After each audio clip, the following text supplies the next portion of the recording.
We have William Carey. Okay, thank you. William Carey, chapter 10. 10. Good job. And it's called Into the Sunderbins. It's really bright light back there. I'll go this way. All right, Into the Sunderbins. And let me get you propped up here. I got my nice cozy hat on. We're still in the middle of a blizzard.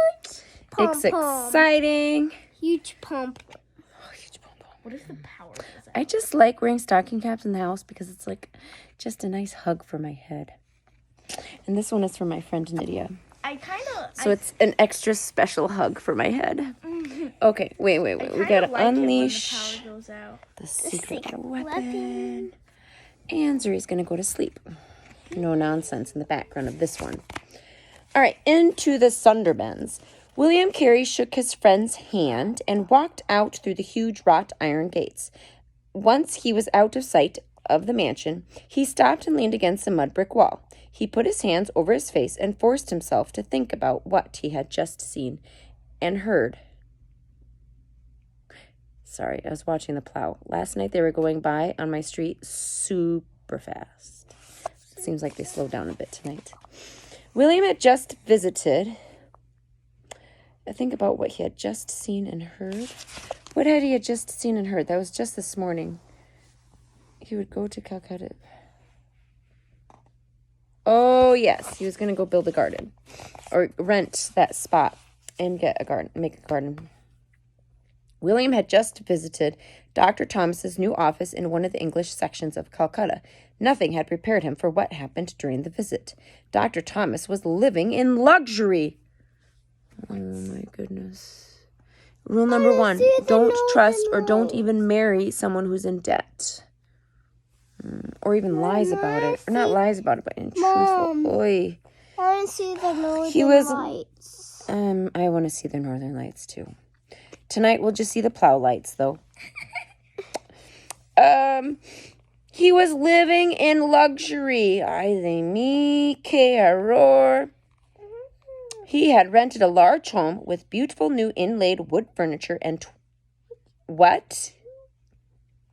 12 servants. That's doce.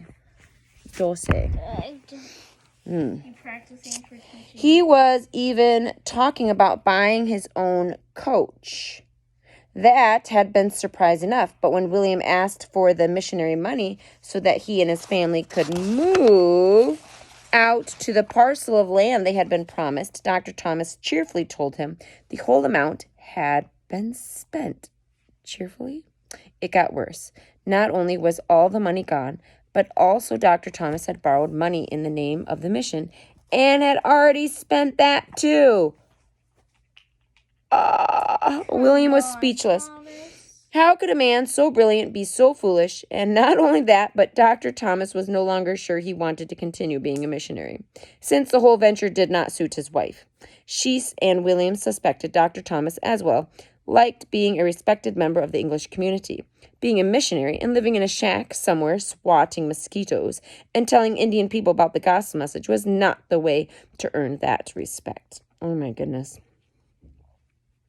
Right there on the street, thinking about his ill-fated visit, William decided not to tell Dolly or Kitty what had happened. It would only give them ammunition to fire back at him. However, he would have to send a letter to the Missionary Society Committee and explain how they had completely run out of money in just 10 weeks. That night, after the others had gone to bed, William sat silently in the small garden house, agonizing over what to tell his friends back in England. He wanted to say that he still appreciated many things about Dr. Thomas, but now understood that Dr. Thomas was not the right man to send to start a mission.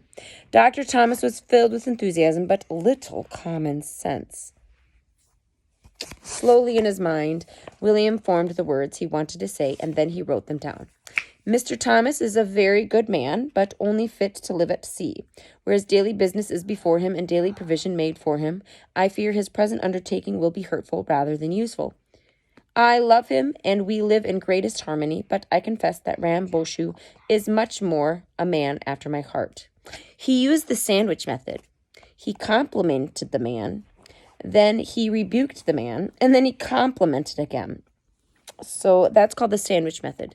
If you want to say something nice and then say the problem about them, but then finish it off with the bottom bun. But the bottom bun is something good. Then the hamburger in the middle is like something bad about them. And then top it off on a bun with something good about them. Like, Rosine, you're very good at math, but you procrastinate all the time. Be quiet, but I'm trying to sleep. You have a wonderful mind for math. Like that. That night, William went to bed with a heavy heart. He had no friends.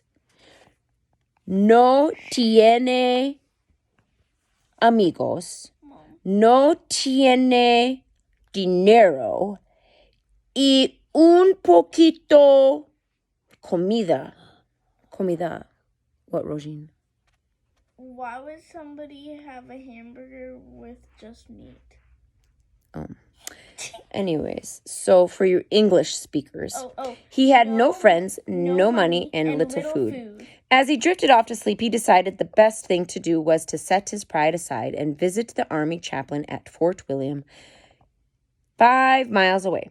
Perhaps a fellow minister would know how to help. Of course, by going there, he also ran a risk of arrest for being in India without a license. Dun, dun, dun.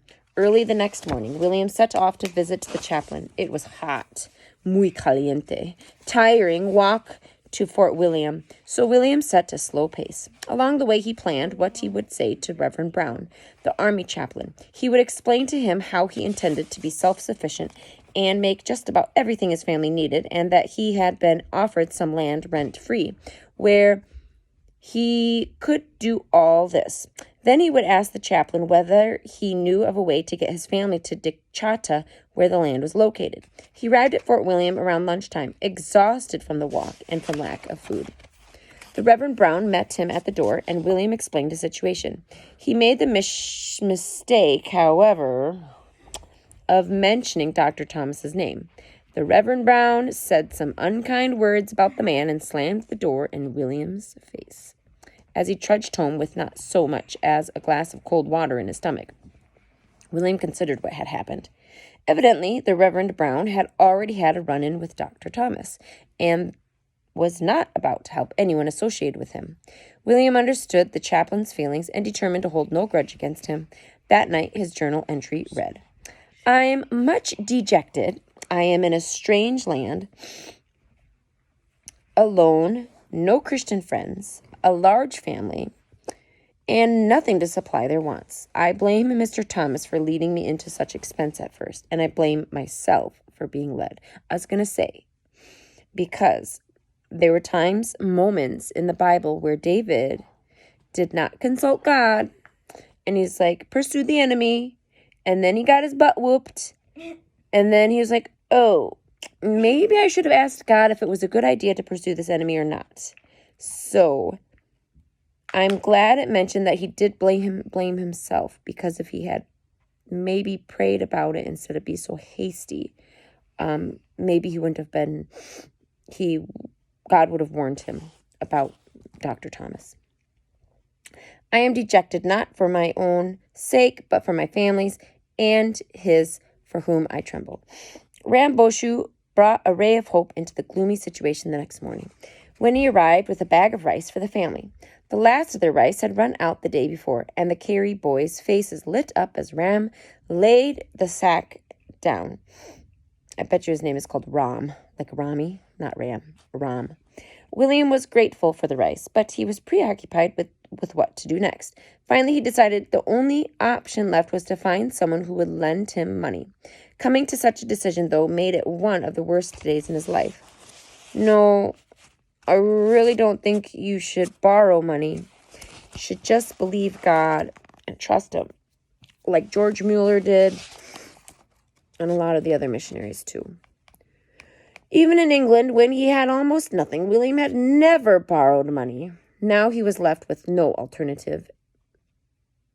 And realization gnawed at his empty stomach more than the hunger pangs he'd been enduring to stretch the rice supply as far as possible.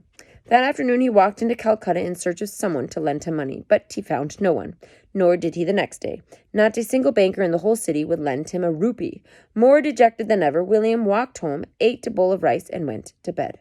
The next day, January 31st, 1794, there was a knock on the rickety door of the garden house. When William answered it, there stood Dr. Thomas, who explained that after thinking about things for a few days, he felt guilty about what had happened. He had borrowed 150 rupees in his own name for William's family, enough money to buy the needed supplies and get the family to Dicata. William lost no time packing up the family and preparing to move. The sooner he got to Dicata, the sooner he could start his garden and feed his family.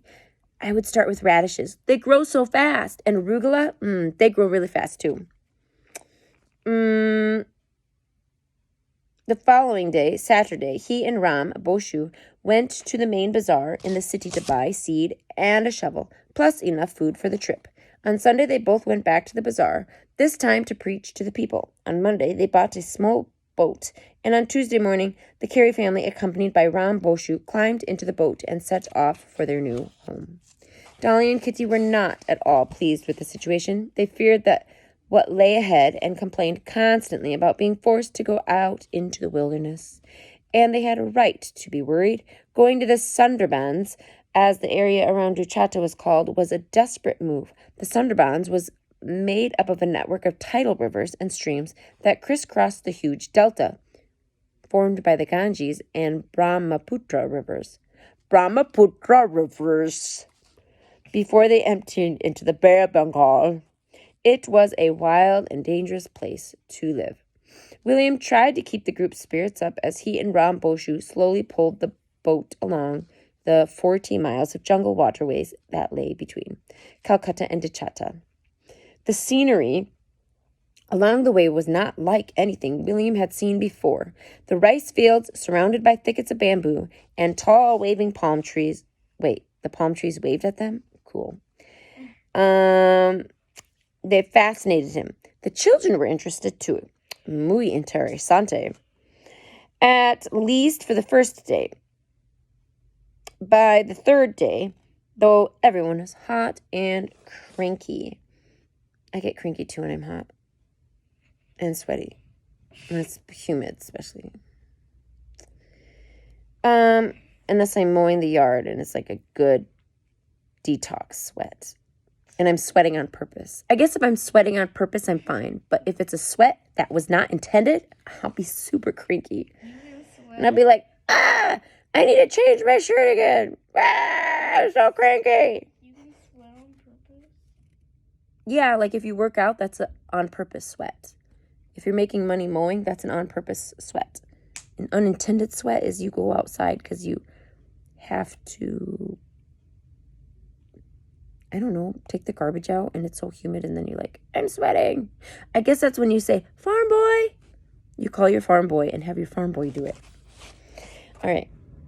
You just added like another 3 minutes to the video. At night, they pulled the boat over to the side of the river and slept.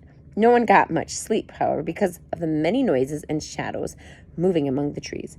Bengal tigers prowled the riverbanks, as did leopards, rhinoceroses, and buffaloes. They're talking about water buffaloes. Relax, they're not the kind we have in South Dakota. Everybody's got a water buffalo. Monkeys screeched in the treetops, and pythons and cobras slithered quietly through the long grass. By day, as William and Ram Boshu pulled along, they would catch glimpses of large crocodiles sunning themselves lazily on the muddy riverbank. For every crocodile they spotted, they knew there were a dozen more lurking in the muddy waters. Mosquitoes, tiny as they were as much of a problem as the larger animales. Within a day of leaving, the boys all had open sores from scratching at the insect bites. Just FYI, if you were to travel with me, I would be your bug repellent because mosquitoes love me. So they always bite me and not the person sitting next to me because I have sweet, sweet blood.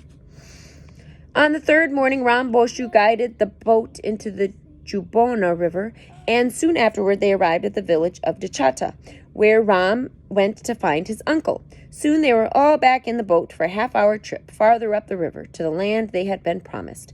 Finally, Ram pointed out the site to them. It was nothing more than a patch of jungle, but William was determined to make a farm out of it. It would take time, however, and time was something they didn't have. They had spent all their money on supplies and had just eaten the last of their food on their journey. Still, William was undeterred. He would just have to work harder and faster at clearing the jungle and planting a garden. A little farther up the river, on the opposite bank, stood a sturdy-looking brick bungalow. William decided to find out who lived there before he had his family disembark at their new home. They pulled the boat, P-O-L-E-D, not pulled, but pulled, using your pole to push against the bottom of the river. They pulled the boat up to the tiny jetty in front of the house and tied it up, and they all climbed out.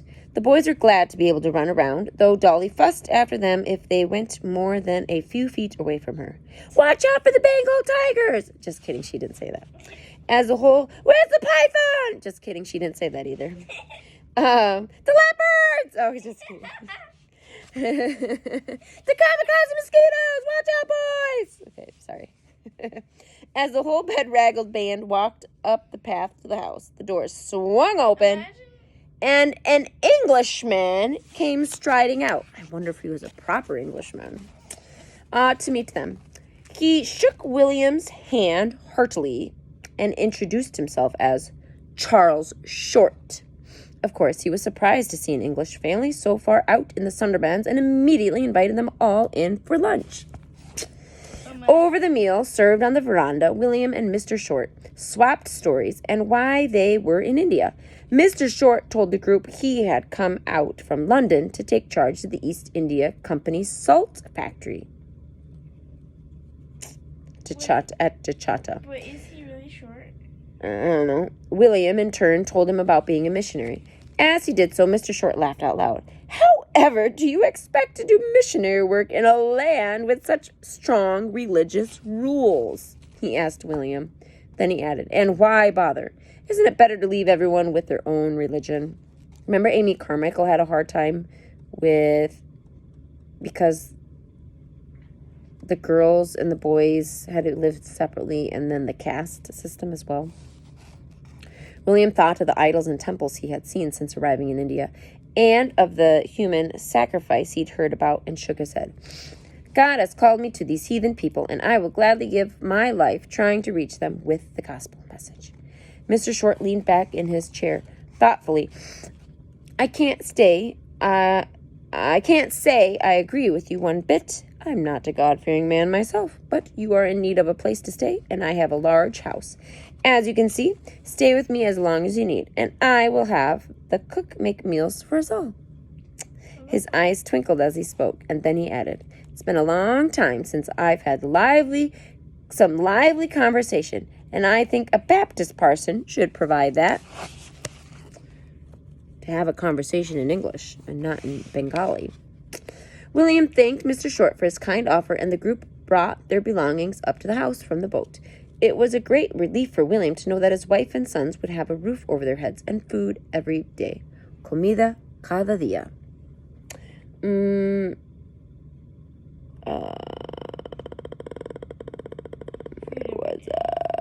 Okay. William said a silent prayer of thanks as he carried the last of their belongings inside. He also promised himself that the family would not overstay their welcome. The following day, at the first light, he and Ram Boshu would begin clearing the jungle on their property. Later that evening, after a wonderful meal of lamb stew and bread, and while Dolly and Kitty put the boys to bed and Mr. Short did some paperwork, William and Ram Boshu sat on the veranda talking. "I've been talking to the gardener," Ram said nervously. "He says the locals have all left the area. The only ones left are those who work for Mr. Short in the salt factory." "Did he say why they left?" asked William in a low voice. Ram nodded. His voice fell to a whisper. "Tigers. The area is infested with tigers because there's no one to hunt them." "What eats tigers? Bears?" "No. Kind of at the top of the food chain."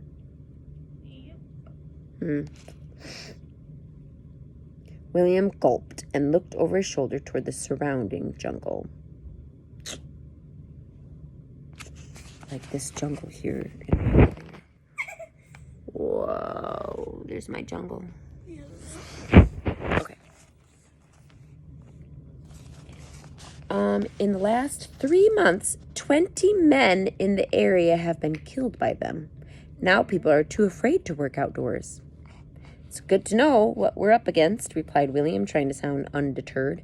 And then he added, all the more reason to pray as we worked. It took several weeks for William and Ram Boshu to clear enough land to build a hut and plant a garden. Ram arranged for the timber they cut down to be sold at the nearby market to raise money for the family to buy much-needed supplies. As they worked, Ram went over Bengali words and phrases with William. At the same time, they both kept a constant eye out for the telltale stripes of a tiger, moving amongst the surrounding jungle. William's rifle was always at his side. Although he didn't see any tigers, on several occasions William shot a wild pig or a deer for everyone at the house to eat. Surprisingly, as William labored out under the hot Indian sun, he never once itched. The painful rash he used to get when he was out in the sun in England never recurred in India. After 3 weeks, 3 semanas, the new hut was nearly ready to move into, though William had a tough time getting the women to consider moving into it. After all, they would be trading a brick, English-style home with plenty of food and servants to cook it for a bamboo hut with grass, mat, flooring, and thatched roof. Indeed, Dolly did not like to leave Mr. Short's house at any time. She spent hours sitting in a corner singing softly to herself. She never left the house. Often she ignored the children for long periods of time and didn't seem to hear William when he tried to coax her out to eat a meal with others. Was she depressed? His wife. William had to face the fact that Dolly's mental condition was getting worse. Not enough vitamin D. If she's not in the sunshine, of course she's going to be depressed. He tried to do what he could for her, but in 1794, there was not much that could be done. Kitty watched over the children and often took them to visit Mr. Short at the salt factory. She always had a servant accompany them because she was terrified of meeting wild animal on the short boat trip. William, on the other hand, had little time for visiting. He had to get a garden planted as quickly as possible so that it could start producing food for the family. At the same time, he and Ram Boshu took every opportunity they could to go downstream in their boat to nearby villages and share the gospel messages. Man, that was a lot of prepositional phrases. At the same time, to go downstream in their boat to nearby villages. Okay. After one such visit, William came home shaken by what he had seen. He and Ram had tied up their boat at a village where a large cheering crowd had gathered. Don't tell me it's a hanging. Or a beheading like in Gladys Oliver. Yeah. After inching his way to the front, William was horrified by what he saw. There, about 6 feet off the ground, was a man being swung around in circles. What? The man was hanging from a rope, suspended from the long bamboo pole. The men of the village took turns running around underneath him and spinning him or holding up the ends of the pole. All this would have done nothing more than make the swinging man a little dizzy, except for one thing. Oh, that's interesting because the Native Americans have a similar thing called the Sundance. The man was attached to the rope by 2 hooks that were jabbed through his bare back. But the Native Americans, I think they do it through their chest. That's interesting. They have that kind of the same thing. The man was attached to the rope by the 2 hooks and were jabbed through his bare back. He was hanging by his flesh. William had to look away. He had read about this practice, but to see a man actually hurting himself as an act of worship to Shiva, a Hindu god, made him sick to his estomago. Oh, it was an act of worship? I thought he, stole half a rupee. No. Act of worship. Like self-mutilation. The man swung on the hooks from the rope. Basically committing suicide. for about over 15 minutes before he was finally lowered to the ground, bleeding and grimacing in pain. William longed to be able to give the villagers the gospel message and tell them about how God loved them. About this time, William came to the conclusion that preaching to the Indian people alone would not be enough.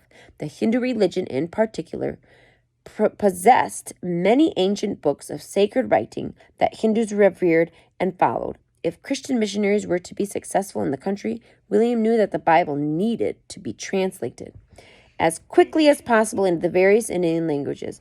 He decided it was time to once again get to the work on the Bengali translation of the book of Genesis that he and Dr. Thomas had begun on the journey from England. As he was finishing work on the Carey's family's new bamboo hut, William heard some good news. Word had spread around the district that there was now a white man with a gun building a house near Ch.10. This gave the local people who had fled the area renewed confidence, as many of them began to return. Soon William was surrounded by Indian people, many of whom were interested in hearing the gospel message and his big gun. Just kidding, not his gun. After all the setbacks, William was greatly encouraged, especially when a party of 5 Brahmins, who are upper caste Hindus, came and thanked him for settling among them. Surely Ch.10 was the open door to missionary work William had been searching for.